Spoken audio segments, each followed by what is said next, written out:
Most important myth is that this is not an asset class which is only for the ultra rich. Right? Angel investment was being framed upon or sold upon as saying this is only for HNIs or.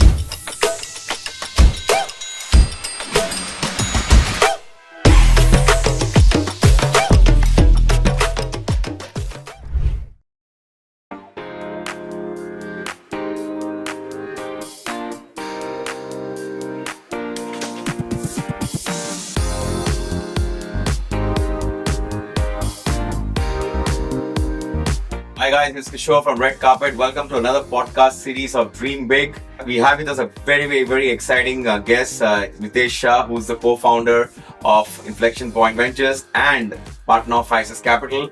Mitesh, thank you so much for being on this show. Pleasure. Thanks for having me here. Please tell us a little bit about yourself, about the Inflection Point Ventures, IPV, as well as Kaise Capital. So IPV, today as we stand, we are India's largest angel investment ecosystem. And taking it forward with IPV, where we do pre-seed up to pre-series A investment, where the check size can be anything as low as 100K, going up to as high as $1 million. FISIS takes forward from that journey, where FISIS then looks at investing from pre-series A up to series B.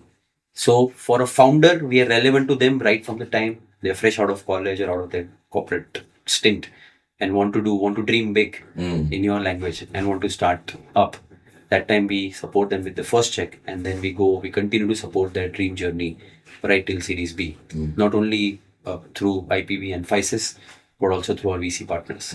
So idea is to strengthen India's startup ecosystem, democratizing angel investment, and have as many participants in this ecosystem to support our founders. So you mentioned 100K under IPV.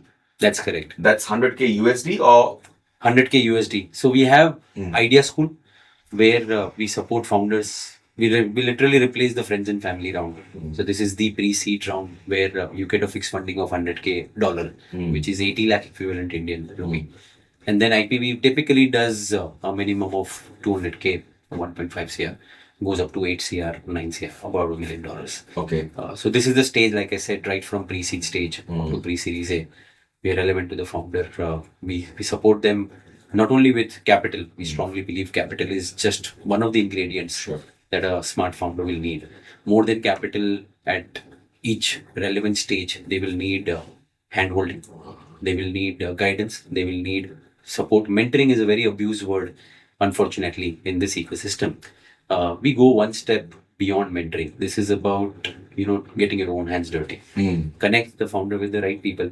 Help them solve problems, not just by using jargon-laced language, but actually kind of being on the same side of the table as him, and make sure that he understands the issue and we are providing him enough help or her enough help to solve these problems. Okay. So this is where IPV comes and supports the founder. But let's say if I want to invest in IPV, what is my minimum ticket size? So as an individual? Yes, you don't invest in IPV. We are a self-sustainable business model. We haven't taken any money from investors so far at IPV level. You invest in our angel fund. Correct. So as an angel, you become part of IPV ecosystem. We have India's largest or amongst the top 3 angel fund called First Port Capital, which is a category 1 angel fund. You become part of that angel fund by committing minimum of 25 lakh rupees, which is to be invested over a period of 5 years. We don't need to put any money upfront. We evaluate close to 10,000 startups every year, which is about 800 startups a month. And after 5 rounds of filtering, due diligence, deep discussion with the founder, understanding the business model, and negotiating on the valuation, finally, we end up investing in about 4 of them. Wow. So as an investor, you get the opportunity to evaluate these 4 and pick either one or none or all of them for your investment. It's completely it's at angel's discretion to pick and choose what works for them. Of course, we handhold you there as well, and we help you with the relevant guidance. So there is a proper diligence report which is shared. Plus also, making you understand what works for you, what doesn't work, and help you throughout the process, right from investment till post-investment support and monitoring of the startup, finally till exit. Sure. Okay. I'll come to that in more details. Sure. I want to understand a little bit about what is your day like. In a day, how do you go about right from the time you wake up till the time you go to bed. Maybe you could kind of share your weekdays and maybe even your weekends. We would like to know a little bit more about you as an individual. I'm no celebrity, so I don't think this matters to anybody, but great to kind of introspect here. But yes, I think on a serious note, with very hectic traveling schedule, right, because our investor base is spread across 49 different countries, right? Our own presence is Mumbai, Delhi, Bangalore, Middle East, that is Dubai and Singapore. So with so much of traveling, I on an average travel about 12 to 15 days a month.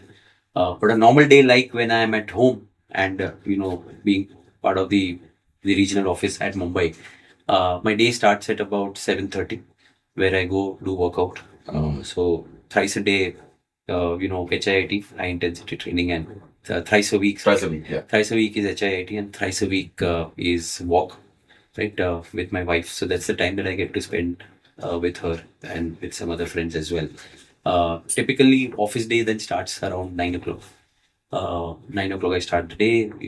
Make sure I have lunch with my colleagues at office. So carry food with them because that's again a time to interact with them, Sure. meet them, spend time with them. Right, and then the regular office hours will involve interaction with investors, interaction with founders, internal team members. Around 7:38 is when I call it a day. Have dinner. Evenings are usually again for sometime for some urgent calls or some desk work that I need to clear, which is more strategic in nature. I'm more of an evening person, right? So I think evenings are the time where I kind of reserve for my own strategic thought process, future planning, and the other things. So that's 1 hour something that I reserve in the evening from 8:30 to 9:30. Right. Reason being, I try to have my dinner early. I follow intermittent fasting. So idea is to not have anything after 8 or max 8:30 preferably. Okay. And then have lunch straight away the next day at 1:30. So that's about 16-17 hours of intermittent fasting for health, I observe. And 8:30 to 9:30 is for the other strategic thought process. After 9:30, I'm an avid content consumer. So after 9:30, it's about watching some good content or stepping out, catching up with friends and all. So I think for me, being around people is very, very important to me. Which is your go-to platform for your content? It's everything. I think it's right from YouTube to Netflix to Hotstar, depending on the content that's currently ongoing. But do you unwind or you again go deep down the rabbit hole to know more about startups and new technology? Unwind. Most of the time it's unwinding. Okay. Most of the time it's unwinding. Looking at content which is more lighter, mostly fictional, right? And otherwise, I think during the day, not through content, but through some reading and all, the general upskilling anyway happens. But this time after 9:30 is purely unwinding. Fantastic. Yeah, I guess you need a little bit of balance in life. You can't. I see that. I think that's very important. It keeps. This is the natural me. Like I said, meeting people, understanding what's happening in the real world. That's very, very crucial for me, right? So I'm more of a person which kind of gets that satisfaction of delivering something or doing something great every day, rather than looking at, people ask that, okay, what are the 3 big things that you're going to achieve this year? Sure. And for me, the answer is that every day is equally important. I would rather achieve in small quantities, small wins every day and take that satisfaction and then unwind. Lovely. Mitesh, let's go back a little bit to your childhood days, your early life. Can you take us back, like where you grew up? What were your early years as a student? And who were your inspiration at that point that really made you be where you are today? So, I've been a Mumbai boy all throughout, born and brought up over here. A Gujarati Jain, by birth. Did my schooling, in fact, in vernacular medium. Okay. So talking about, influence or somebody like a role model and all, I think I was too naive to even understand this formally. But obviously, I think there are people who have influence in your life, which is largely from family. But one person who influenced me a lot, my thought process and my understanding of even the financial markets. So being again a Gujarati Jain, coming from a family which is into business, I started very early looking at stock market, in fact investing into them as well. So I started as early as 11 years. Right? So looking at the overall capital market, starting with primary market and then getting into secondary.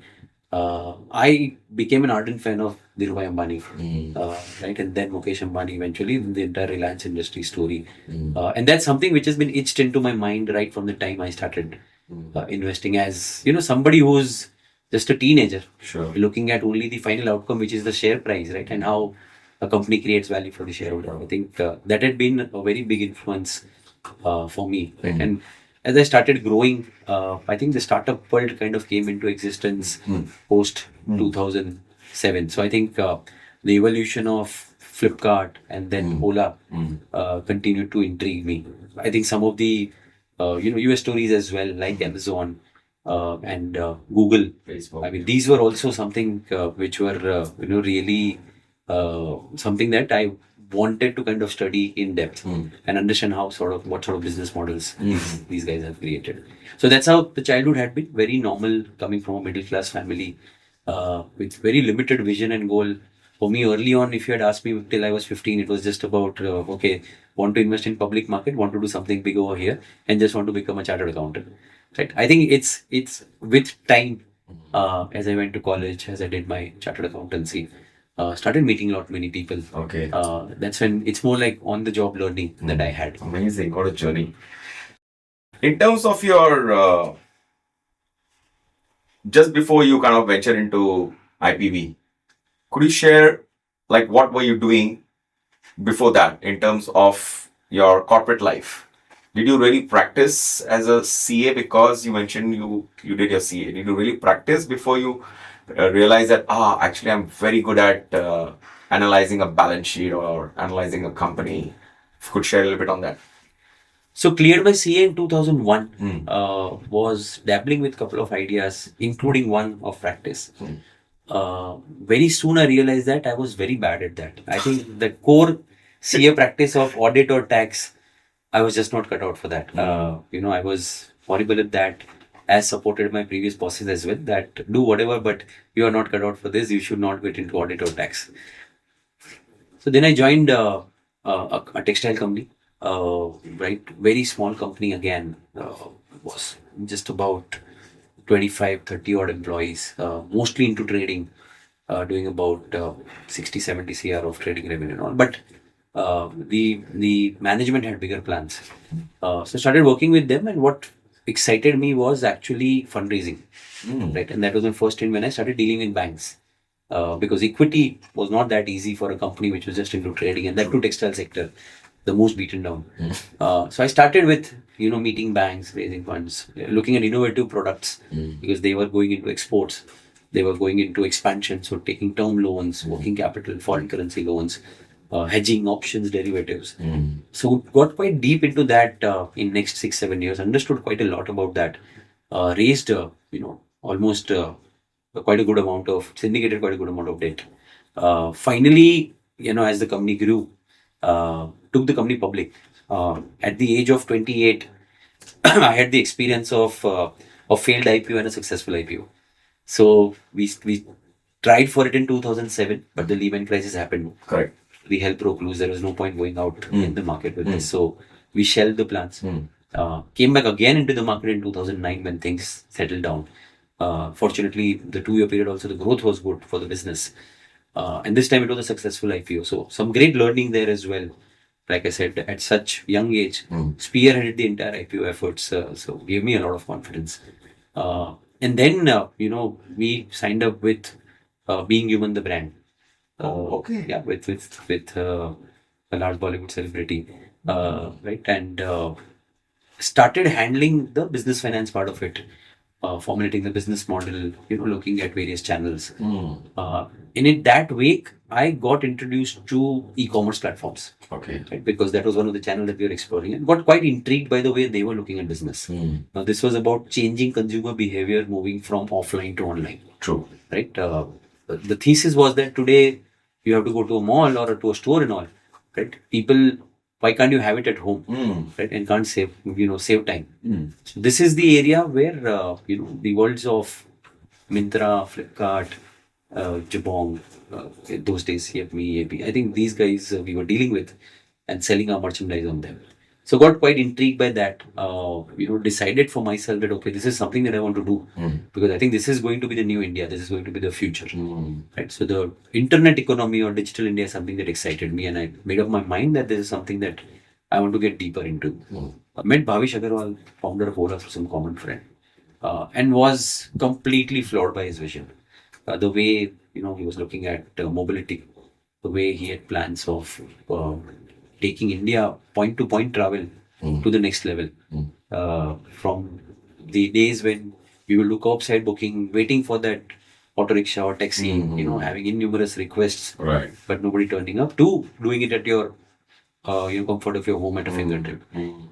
So got blown away by the idea and joined Ola as CFO. And again, it was a almost like a seed stage company, but had big plans. It was Bhavish vision. Right. So the next 3 years that I worked with Ola, I saw it growing from a seed or pre-series A company to a series C company. It grew from one category to 11 different categories. So some amazing learning into the internet economy, digital businesses, and saw practically a startup growing from 0 to 1 and then 1 to 10. Right. So personally also for me, it was very, very insightful, analytical and enriching. Right. So I started my own journey as an angel around 2014 while with Ola. Because this became like a passion, that the whole satisfaction of seeing a business grow from a level where there are no investors, there are no employees, it's with a small team, they're working, just kind of banking on an idea, to a level where actually it's a large conglomerate, right?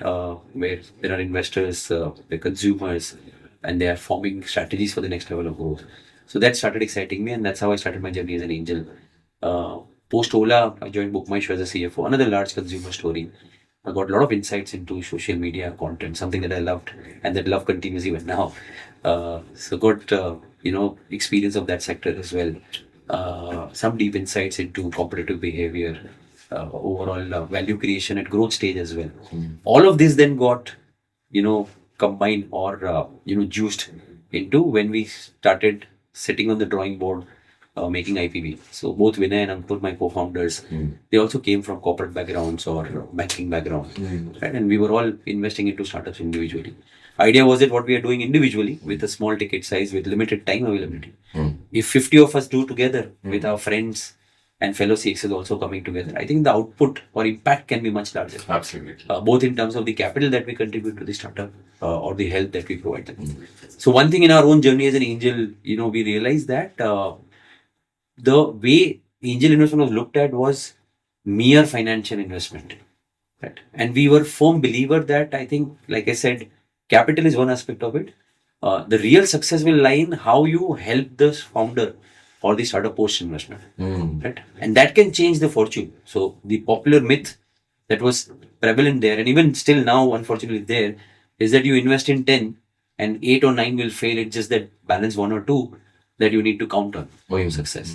So invest as much as you can. The more portfolio that you grow, right, you will be really unlucky if at least 10% or 15% of them don't work out. And we said that this is not how investment can be done. It's hard-earned money. If you curate them well, if you understand the idea and the founding team's vision well, understand their execution capability well, and most importantly, as I said, support them post-investment, be on the same side of the table as them. This ratio can actually change. Okay. And today we have exactly the opposite. About our failure rate is about 10%. Wow. And our defined success rate with startups which have actually done an exit or a follow down is about 60% plus. Right? And balance 20% where the money has just gone in and they're still expanding. So with proper curation and with proper support, I think this asset class can actually produce some amazing amount of result.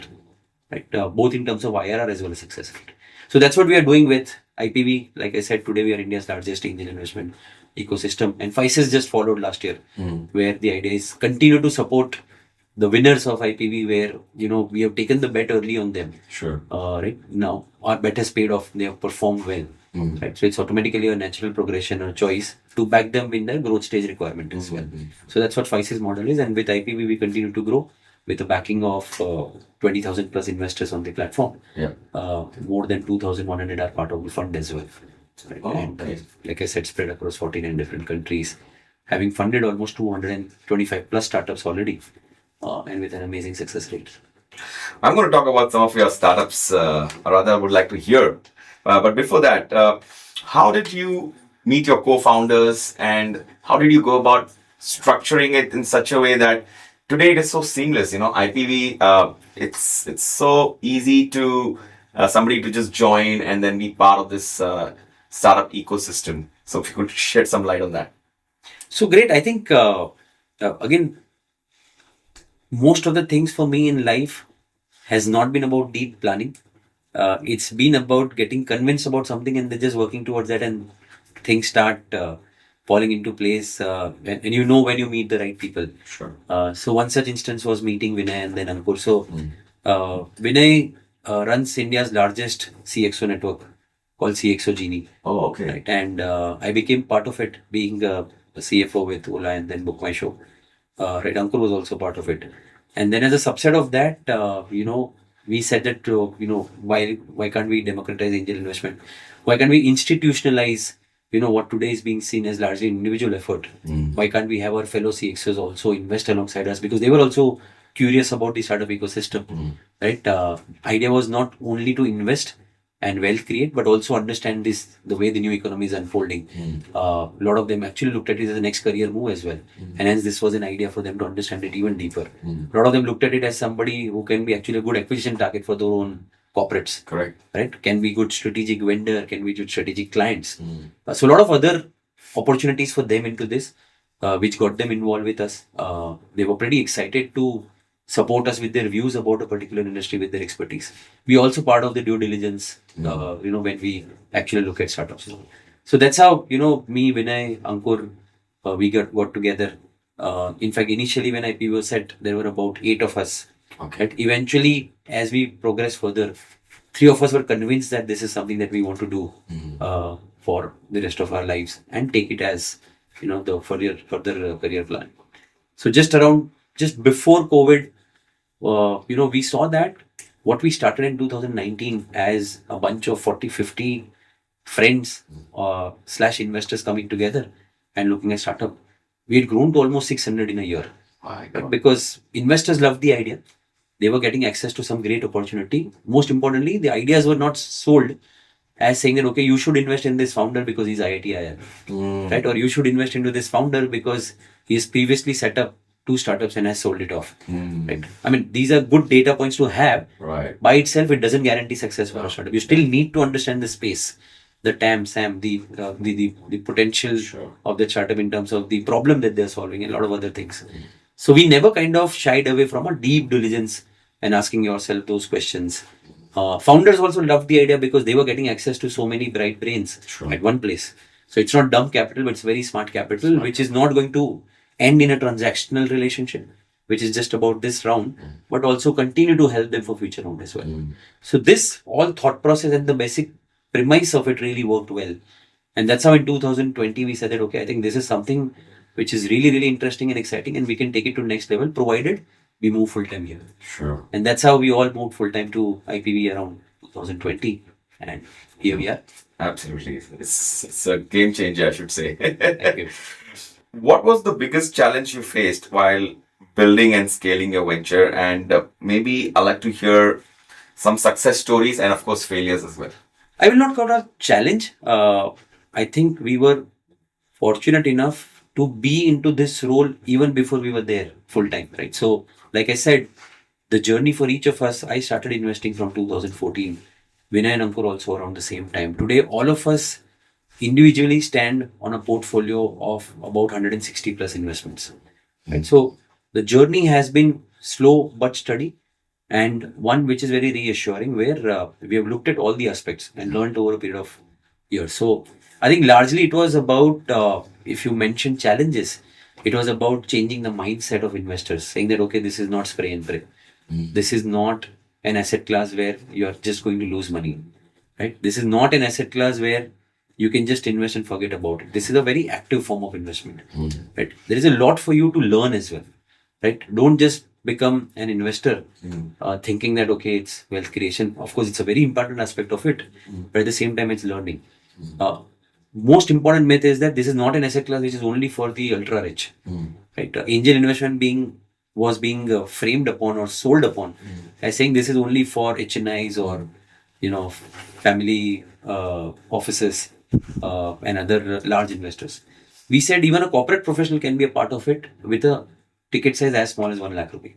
Right? It's more about learning. And as you kind of build your confidence, as you see success, that's when you increase your ticket size, right? And take bigger bets. So these are the things that was about correcting the mindset for investors, right? Teaching them the right way to invest into startup, evaluate in the right way. Yeah, look at it as a portfolio approach. Build a nice portfolio. Same way for founders to make sure that the color of money does matter. Till then, probably the vision for the founder was that doesn't matter from whomsoever money is coming. If I'm raising a round, what I need is money. And we said that this can't be, wrong more than it sounds, because I think your choice of early stage investors, as you're going to have, cap table, is going to definitely determine or influence your success for future as well. Right? Either these investors will continue to support you and help you grow, right? Or we have seen stories where the wrong choice of early stage investors, the kind of relationship between investor and founder just goes sour, can break the entire value proposition. So I think this was just about educating the ecosystem, the investors and founders both. And I'm glad that we did a very good job at that. Even today, we do a lot of master classes, we do a lot of training sessions for our investors and founders, right? Because it's more about understanding the value proposition over here rather than just getting into or being, hurrying upon get into an investor role. Can you share 3 exits which is done by IPV in terms of was it a 10x return, 20x from that point of view, and how did you decide when you went in, you could see, for example, today people are talking about AI. Back then it was e-commerce, right? Today e-commerce is, I would say, a very crowded space. So how do you see 10 years down the line, this is what is going to work, and then you bet on it, and then which are some of those bets which have really worked? So maybe just give me 3 examples. Sure. So again, one more important point over here is that we deliberately chose to be sector agnostic. Okay. One thesis that we saw playing out very well for ourselves, as well as the initial days of IPV, was that great stories or success stories can come from any sector, can come from founder with any background. So the whole one-liner mission vision for us was that invest in great businesses, being promoted by great founding team, coming it at fair valuation. So it doesn't have to be a fintech or a web 2 or web 3, even be a brick and mortar, doesn't matter. Absolutely. I think it's just about investing in great businesses. It's just about having those founders who will have that vision and understanding of the market. So one thing we realize is that a sector agnostic approach is something which will always work with it, because the gems can come from anywhere. We strongly believe that none of the sectors are so positive that you can't have any sort of fail in that. As well as none of the sectors can be so bad or so dull where you can't find a winner. So it's ultimately about backing great businesses promoted by great founding teams, coming in at fair valuation. This has been our mission vision for the past 5 years, ever since we started. In fact, ever since we started forming our thought process as an angel. For IPV, this has been the bedrock of whatever we do.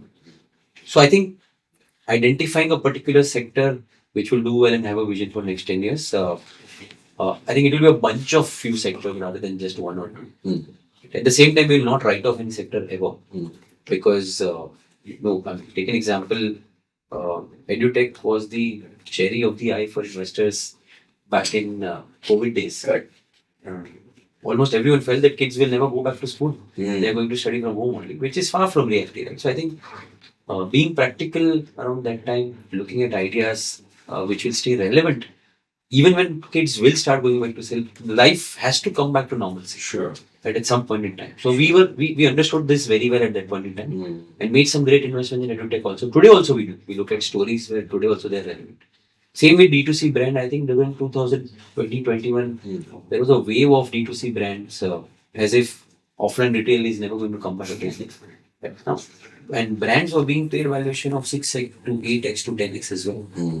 Today there is a massive correction over there. But still, I think as what we like is B2C. The channel can be different, but whatever is consumer or consumer tech, that is something that we strongly believe because India has a very strong consumption story. With a population of 1.3 billion, 65% of the population below 35 years of age now. These itself are numbers that you look at, right? I always say this, we are 30 countries within one country. So even every region, every dialect has a different consumption story going for it. So talking about success stories, Stage is one such success story. Okay. Where they are a platform for Haryanvi and Rajasthani content. And now are going to expand into some other dialects as well. So each region comes with its specific set of liking, right? Specific set of heritage, culture. Okay. If somebody can exploit it well, it can be a great business. That's what Stage has done. And we've had some phenomenal success with it, where just recently they raised a round at a valuation of $75 million plus. We were the first round investors. We invested in Bharat Pay very initially. It was all about the founder's conviction and the team's ability to deliver a simple looking problem with a solution which is ubiquitous. Right? The idea was, how will the monetization happen? And Ashneer was very clear that it may happen, eventually. Right now, the idea is basically I just want to kind of implement this technology.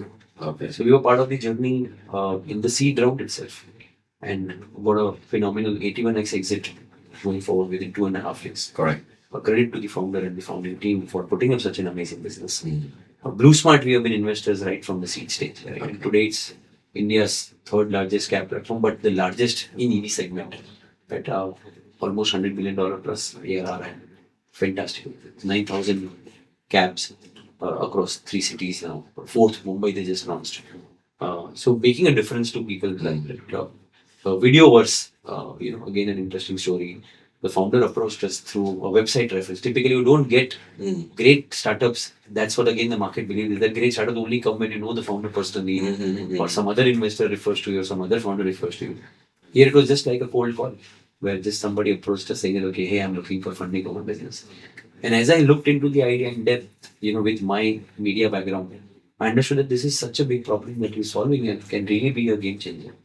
And we funded it when the valuation was just about $2.5 million. Finally exited when the valuation went up to $200 million plus. So it was again a 41x exit. So some of these success stories have really worked out well. Common thread amongst this is that they all come from different sectors. The founders have different background over here, both in terms of age, in terms of their academic background. And I think it's just about how they are tackling a particular problem or solving a particular problem, and their vision around the overall unit economics for the business. Sure. We need not be revenue earning today or profitable today, but there has to be a clear sight about where the money is going to come from, where your profit is going to come from. Right. So it's not about just acquisition of clients or customers. That at some point in time, there should be some dollars and revenue coming in. Acquisition of client is something which money will help you do. You can acquire a client at some cost, right? There will be a client at some price that you throw, always be there. The important task is the repeat usage of the client. That will only come if you have a good quality product or service. No amount of marketing will be able to pull that in. True. And hence, when I look at a startup today, the most important thing for me to see is the cohorts, is the repeat rate of users, especially for B2C business. Even in B2B, it's the way the clients come back year after year. True. If it's a SaaS business, are the renewals happen? Because renewals are where your product quality or service quality will speak for itself. No amount of marketing will be able to get you there. Yeah. So this is very, very important. Quite less marketing and it's a constant cash flow. Yeah. What is you mentioned the successes, but what are the startups which you missed, which you wish you had not missed? If you could share some of those. I think a few of them, honestly, hand on my heart. One thing which I again realized is that it's almost impossible to not miss anything. When you are in the market in such big way, a portfolio of 230, looking at 10,000 startups every year. it's almost humanly impossible not to miss something good. Uh, Again, learning here is that uh, have the ability or the infrastructure at least to give every startup an equal chance. They are able to evaluate everything and not take anything at its face value for positive or negative. So yeah, there have been few stories where we have missed without naming them. But yes, I think few of them have really gone on to do well. Few of them have done the next one, but after that have failed. Correct. Right? Wherever we have rejected the startup also. But yes, I think we are human. We have made mistakes where we have funded wrong stories, backed the wrong founders, or we have missed some great opportunities which came our way earlier. Overall, again, I think whether your investment portfolio or life, you have to see it at the larger picture and at a portfolio level. True. As long as we have been right more than being wrong, right?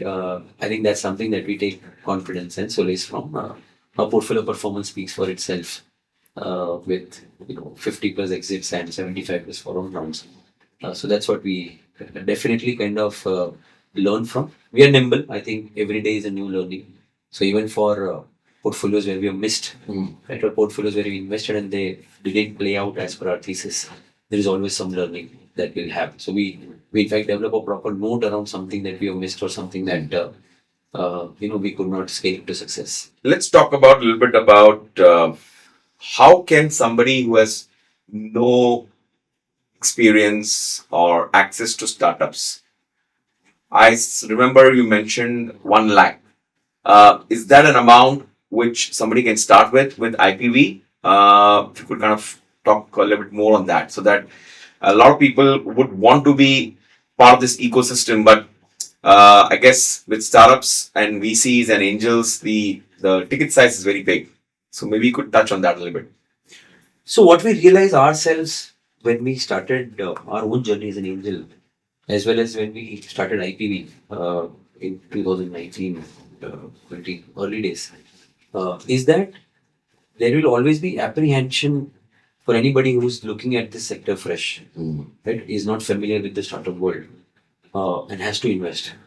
The apprehension usually will be emanating from the fact that how can I make a large commitment or a large investment when I'm just learning? I'm not sure about the sector itself or the opportunity itself. Leave aside the founder or the particular startup. And we said that how do we solve for it, right? So today with AIF, our category 1 angel AIF first put capital, you can commit an amount of 25 lakhs to be invested over 5 years. Okay. Right? But you can start with as small as 1 lakh invested into specific startups. Right? So you like startup A and you want to start your journey with it. We will not hold you back by saying that, okay, a minimum of 5 lakh or 10 lakh needs to be invested. You be comfortable, start with a small amount, 1 lakh.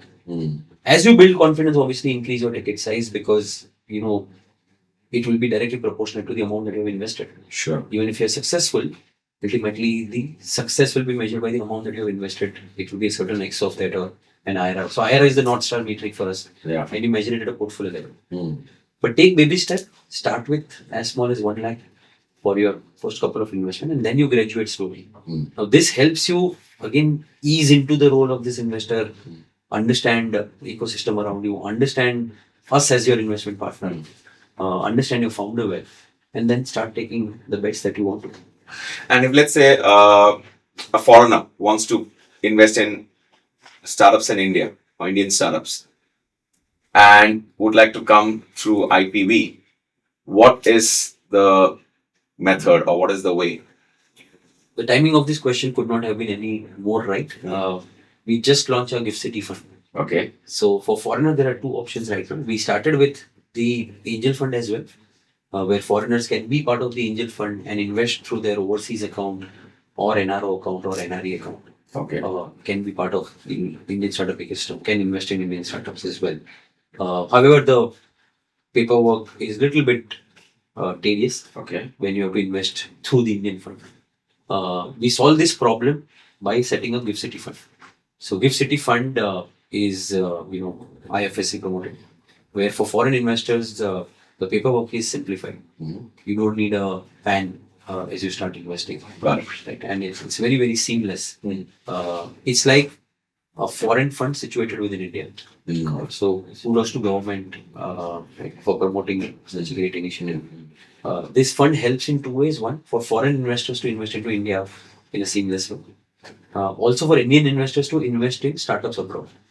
Oh, so IPV is also now going to invest in startups. That's correct. Oh, I think very there are interesting. a lot of interesting opportunities, while India itself is quite large and offers a lot of opportunities. That and we will continue to do that in a major way, even going forward. But there are certain interesting opportunities outside India also, and these are businesses which are looking into India, where India is either one of the market Right. for their sales or supply. Founding team has certain India connection. Right. So based on these parameters, we are also open and actively looking to invest in startups which are domiciled outside India, Right. but have some India focus. Okay. And Gift City Fund will enable this. Very well. And what's the ticket size for foreigners? to So Gift invest? City Fund, the minimum ticket size is $40,000. Okay. Again, the same thing. It's your choice. It's a discretionary fund where you decide where to invest this $40,000 over 5 years. Okay, so it's not 40,000 in each startup. Okay, very, very interesting. If you were to mentor a first-time founder, like what are the things you would tell him? For example, if it's a pitch deck, what he should look into to ensure that how should he approach or reach out to investors, including IPV, and then what kind of funding he should take? Should he go for debt? Should he go for equity? Should he go for a mix of debt and equity? As a new founder, he's clueless. What advice would you give him? So it's quite ironical, but the first thing that I ask founder is that why do you want to take equity? Okay. It's counterproductive to my own business. Right? We make money when we invest in good businesses. But I like founders who are bootstrapped, who are at least thinking of saying that I take equity only when there is a compelling use case for it. Unfortunately, in today's world, in the ecosystem, founders or the ecosystem measures your success by your ability to raise funds. Or when have you raised funds, or how much have you raised? Again, I think we have seen examples of some amazing large entities which have never raised equity from anybody. They've been self-sustainable. Right? So as long as possible, if you are able to work on first knowledge principle and take your business up to a certain level where you have not raised any equity, I love those businesses. What Okay. we call bootstrap businesses. Right. And obviously, at some point in time, equity is useful because it's again, like I said, not about the money, but the people that you are getting on board and how they help you scale further. Right. So my first advice to the founder is introspect. Is this the right time to raise equity? And you really need money, right? Or can you build a business, organically? At least take it to a certain level and then dilute at that level, because obviously then there'll be more bang for the buck. Your dilution will be lower, and you will have a lot more conviction in your own story as well as investors. Like I always say, I think customer money in the bank account is always more important than investors' money.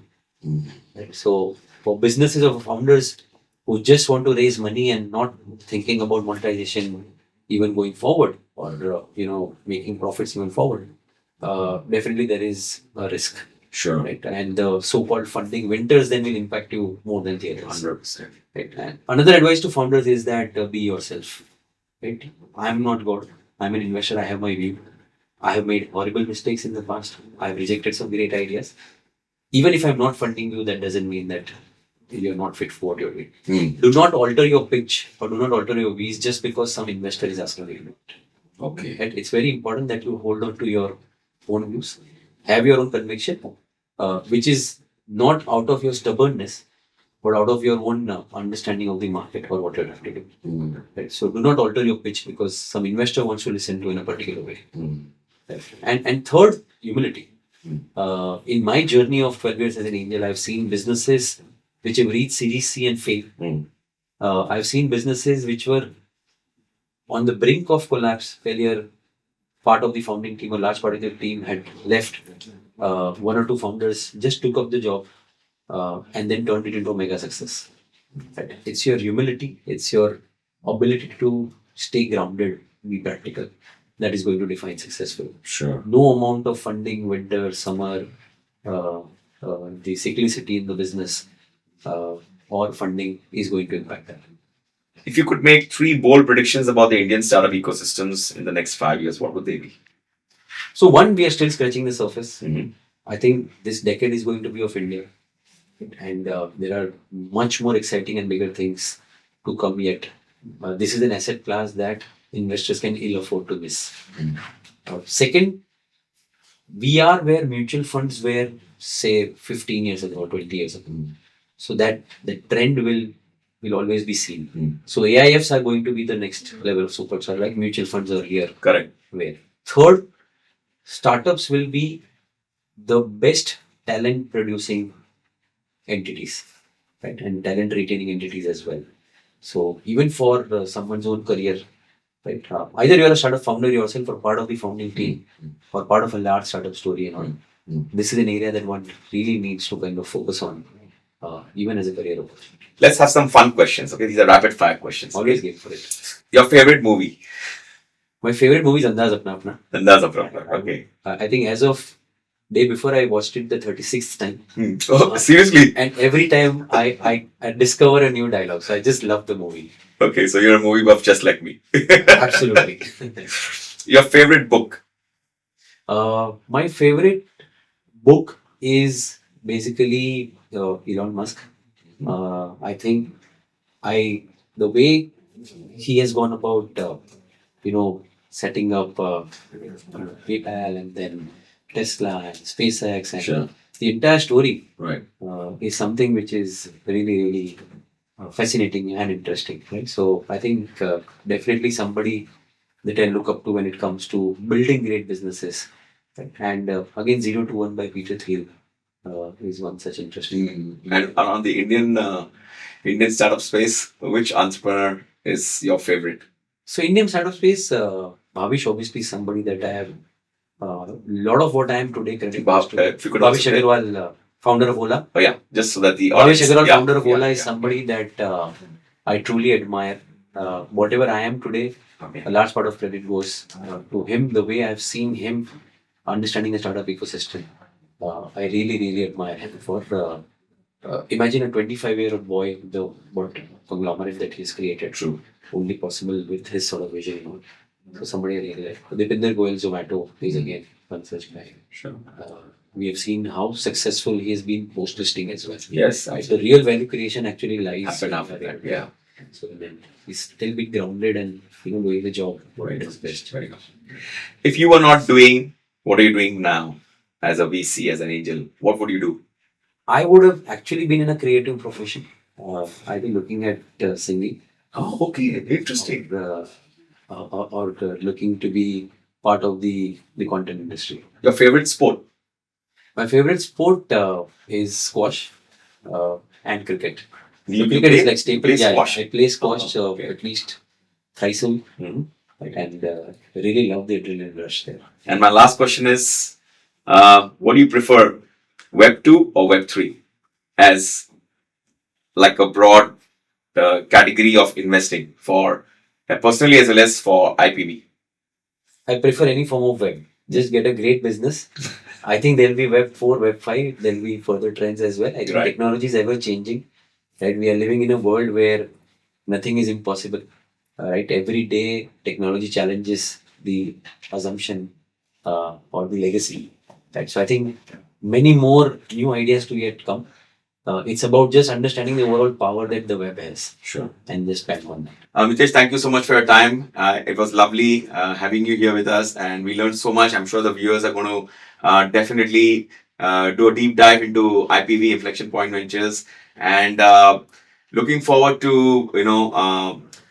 getting more and more investors and people to invest through IPV. I'm so excited that you're bringing and making a big difference in the startup space. So thank you once again. Thank you for so being much. on I the really podcast. enjoyed the interaction and thanks for giving me this opportunity. ISIS. Physis. PHYSIS. Physis Capital. Physis Capital. So you're also co-founder, Partner. partner. That's a Cat 2 fund, like Apna Seekhein. Okay. IPV is the angel fund. Got it. Okay.